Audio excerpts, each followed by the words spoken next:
Did you hear about the Sutherland, Texas good guy with a gun who stopped a potential mass murder because he had an AR-15? Probably.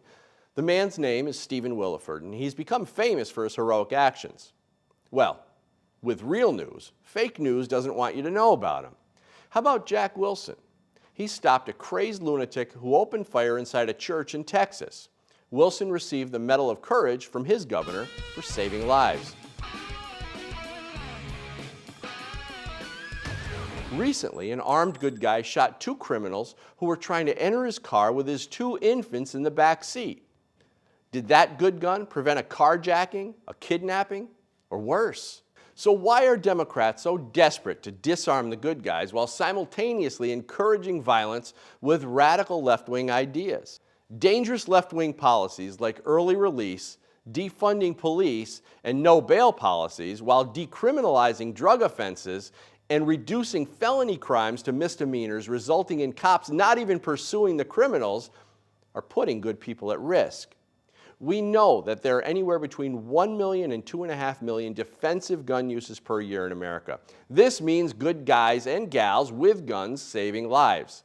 We also know that there's a relatively small number of gun-related deaths in America per year. And the vast majority of defensive gun uses are carried out without even a shot being fired. Guns save lives and keep families safe. But it appears Democrats are trying to put a stop to that with rifle bans like H.R. 1808, red flag laws, and so-called sensitive places laws that force Americans into public unarmed and helplessness. It would seem pro-crime governors are trying to create a victim-predator society. Could there be a benefit to that for them?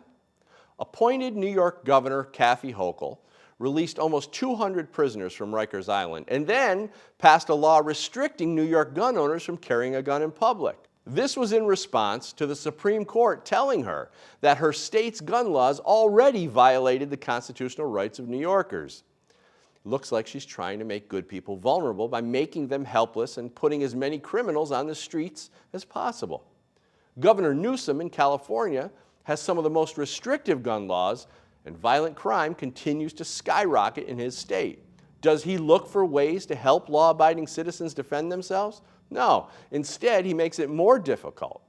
Anti-gun legislators and left-wing school boards watch school killings occur over and over again at twice the rate of increase every 10 years due to Joe Biden's 1990 Gun-Free School Zones Act, where children and teachers are rendered helpless. Yet they continue to double down on the same irresponsible gun policies. It almost looks like Democrats don't want you to be safe, but that couldn't be true. America's a mess right now, and it would seem to be by design from those on the political left. They're losing the ideological and spiritual battle, and they're using every bit of leverage they have to feel like they're still in control. Well, they're not in control, and they hate that because they know the good guys always win in the end, and real Americans are rejecting them and their crazy ideas. Logical thinking people understand the value a firearm brings when it comes to the preservation of life, and the Constitution is there to support that. The vast majority of people also know that a gun is necessary when defending their life and the lives of their family members, especially during a time when these radical ideologues are creating a dangerous environment for their own political gain.